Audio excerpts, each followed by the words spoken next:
UFOs may contain alien technology that could change the course of history. But someone is bent on keeping knowledge of these incidents from the public. Top-secret government retrieval teams are removing down UFOs with lightning speed and threatening anyone who attempts to catch a glimpse of them. Witnesses often claim that the men in black show up in black unmarked vehicles. They also have been known to be in black unmarked helicopters. Who are these men, and who commands them? Why are they determined to keep alien secrets from the public? Could knowledge of crashed UFOs determine the fate of the human race? Join us as we investigate secret UFO crash retrieval units on Unsealed Alien Files. A global effort has begun. Secret files hidden from the public for decades, detailing every UFO account, are now available to the public. We are about to uncover the truth behind these classified documents. Find out what the government doesn't want you to know. Unsealed Alien Files. Exposing the biggest secrets on planet Earth. Needles, California, March 2008. Multiple witnesses see a bright blue object streak across the night sky and crash to Earth in the largely uninhabited desert region along the Colorado River. It disappears beyond a ridge, where it presumably impacts, but no sound is heard. The onlookers include Frank Costigan, a former security chief of the Los Angeles International Airport, who watches as a response team approaches the impact site. Costigan has worked in conjunction with any number of law enforcement and national security agencies. But this is unlike anything he's ever seen before. Instead of the expected search and rescue or air ambulance units, he watches as a small formation of unmarked black helicopters gathers over the crash zone. They leave carrying a large glowing object suspended by a cargo hook. The former LAX security chief contacts David Hayes, the owner of Needles' local radio station, to report the news. But Hayes has news of his own. In the minutes following the crash, he allegedly watched as a convoy of dark vehicles bearing government license plates raced toward the scene. It's clear to both men that both the helicopters and convoy were working together and that this was not their first operation. Witnesses often claim that the men in black show up in black unmarked vehicles. They also have been known to be in black unmarked helicopters. Whether you're an abductee or just a UFO witness, it's very possible that you're going to see one of these black helicopters. But when the Needles incident witnesses report what they've seen, authorities deny any knowledge of a crashed UFO or any government response units in the area. The case is considered closed. According to experts, the Needles incident is a textbook UFO retrieval operation carried out with ruthless efficiency. But who are these specialists? And do they really work for the government?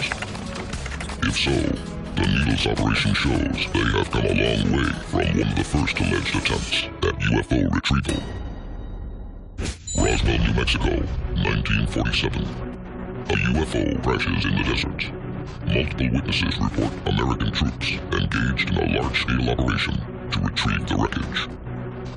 The military announces its recovery to the world, only to retract the statement the next day.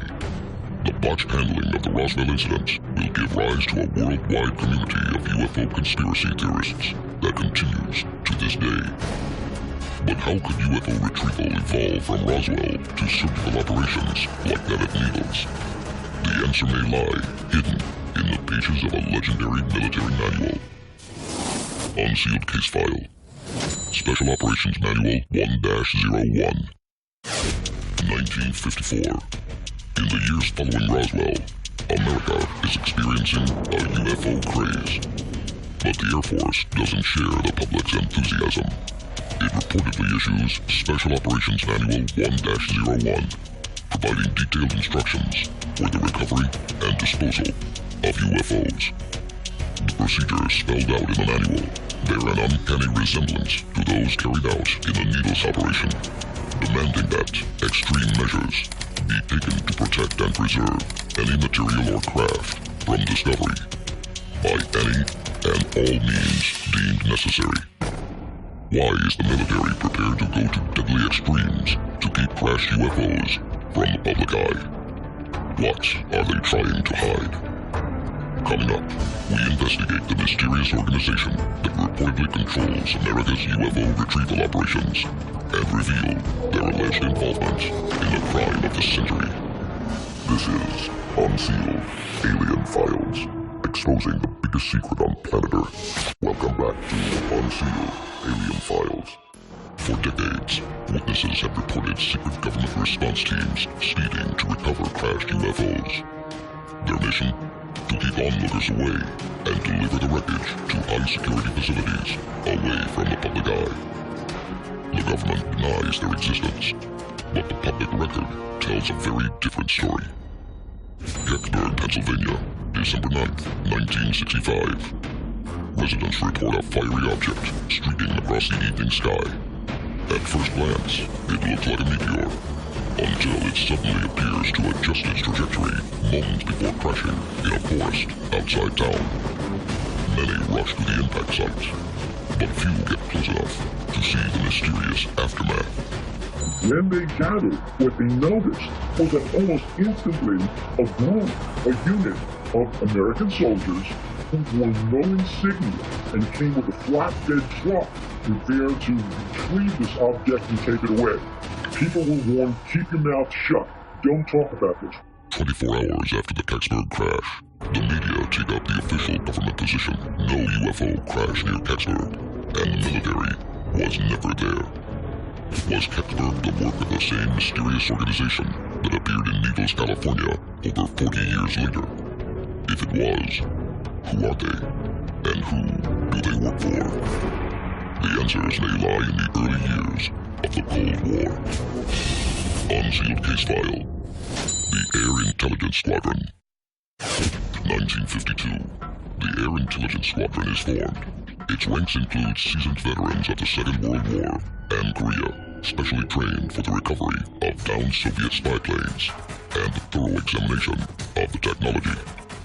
But in 1953, only a year after its formation, the squadron receives an historic order.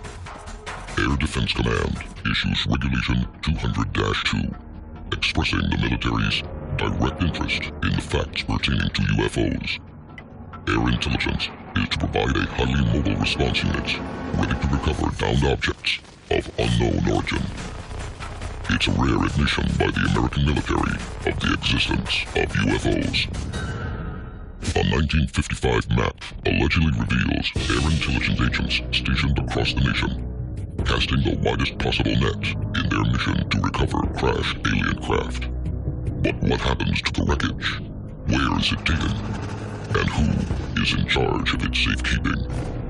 Many experts believe America's UFOs are controlled by the Majestic 12, an ultra-secret committee of high-ranking science and intelligence officers, assembled by President Truman in the days following the Roswell incident. They also believe that the organization quickly went rogue, defying the authority of even the president himself. President Kennedy was very concerned over the power of this organization called Majestic 12. The decisions were not being made in the best interests of the United States. They were not being made by the best minds that the US could offer.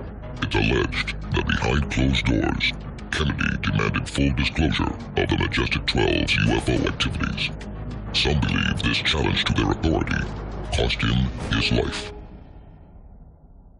Was America's secret UFO organization behind the Kennedy assassination? What secrets were they trying to hide? The answer may be found in one of the most dangerous UFO retrieval operations ever reported. Unsealed Case File. The Fort Dix Alien. Fort Dix, New Jersey, January 18th, 1978. An eyewitness, using the name Jeffrey Morse, reports a dozen glowing UFOs hovering over the base. A state trooper responds to the call, but just as he arrives at the gate, his headlights reveal a short, gray-skinned alien.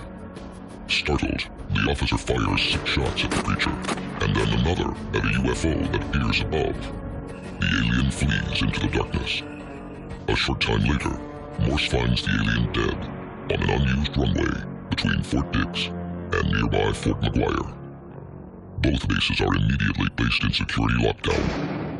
An unidentified unit arrives and informs the base commander it is taking control of the situation. The unit allegedly retrieves the alien and transports it to Wright-Patterson Air Force Base in Ohio, home to the infamous Hangar 18, which many believe to be a storage facility for debris recovered at Roswell and other UFO crash sites. Morse is ordered to Wright-Patterson, where he is threatened with court-martial if he ever speaks out about the incident. Did the crash retrieval team dispatched to Fort Dix really recover an alien body? And if they did, why are they keeping this landmark discovery from the public? Could they be protecting us from imminent danger? Coming up, we investigate the risk of direct contact with UFOs and reveal what may be the key to the crash retrieval mystery.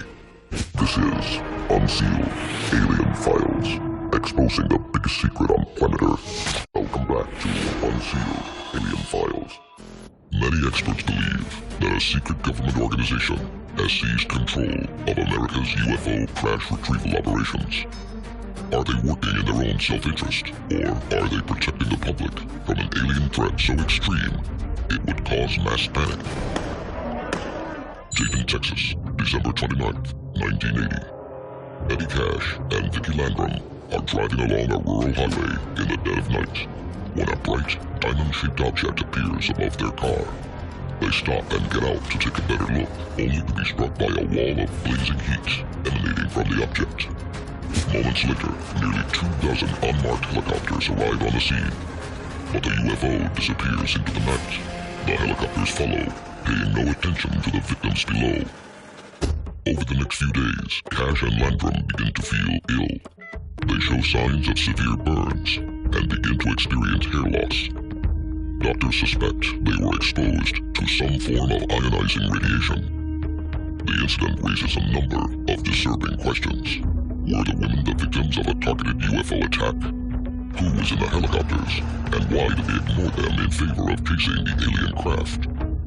Many experts believe these UFO response teams are part of a decades-old secret government program to obtain alien technology for research and development by the military. But others believe they serve an entirely different purpose, and without them, humanity might face imminent destruction. Unsealed Case File: The Extraterrestrial Exposure Law. Gettysburg. Witnesses report men in white protective suits leaving the impact site with the crashed UFO. Clark McClellan, a former science officer with NASA, has claimed the agency was directly involved with the 1965 incident. 4 years later, in 1969, the U.S. government passes the Extraterrestrial Exposure Law, making it illegal for any citizen to touch or be in the proximity of any personnel, spacecraft, and other property that has entered our atmosphere from outer space. Presented as a national security measure to prevent possible contamination, the law grants sweeping authority to force any violators into immediate quarantine. Do UFOs really pose a significant health risk to the public? Or is some other agenda at work? Fort Indiantown, Pennsylvania, 1969. Sergeant Clifford Stone is a member of the Army's Nuclear, Biological, and Chemical Weapons Crisis Response Team called in to assist in the investigation of what command is calling a downed Soviet aircraft. Approaching the strange, pill-shaped aircraft, Stone's Geiger counter crackles to life with abnormally high radiation readings. An open door reveals a torso, but to Stone's amazement, it isn't human. It's an extraterrestrial. Moments later, Stone is ordered off the crash site, while another unidentified response team takes over. The incident will inspire Stone to begin a lifelong campaign to penetrate the government's veil of secrecy. His findings may change the way we think about the U.S. government forever. Coming up, the final shocking revelation behind the government's UFO retrieval program. This is Unsealed Alien Files, exposing the biggest secret on planet Earth. Welcome back to Unsealed Alien Files. The time to act is now. Tell us your story. Get involved in the fight to unseal the truth. Now. For decades, the U.S. government has been conducting secret UFO crash retrievals.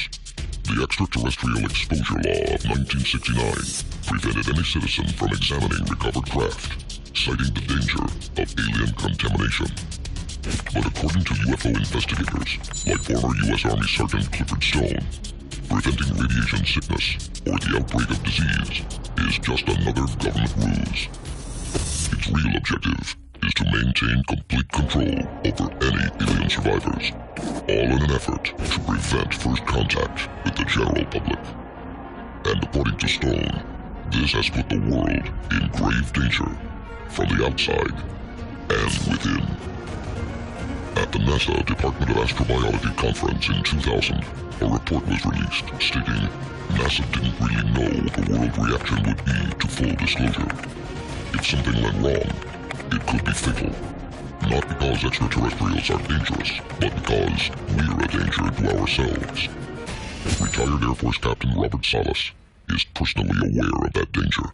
At the 2013 citizen hearing on disclosure, Salas testified about an event that occurred at the Malmstrom Air Force Base in 1969. He and many other military personnel witnessed a UFO remotely disable 10 nuclear missiles. The craft hovered over the base for several minutes before disappearing, and then re-enabled the weapons. Salas believes it was a warning, and also believes the government and military have a secret agenda in covering up the existence of extraterrestrials, and it's not for the common good. There is a small group of individuals inside government and outside government that are controlling this phenomenon. For Salas, it comes down to one basic truth.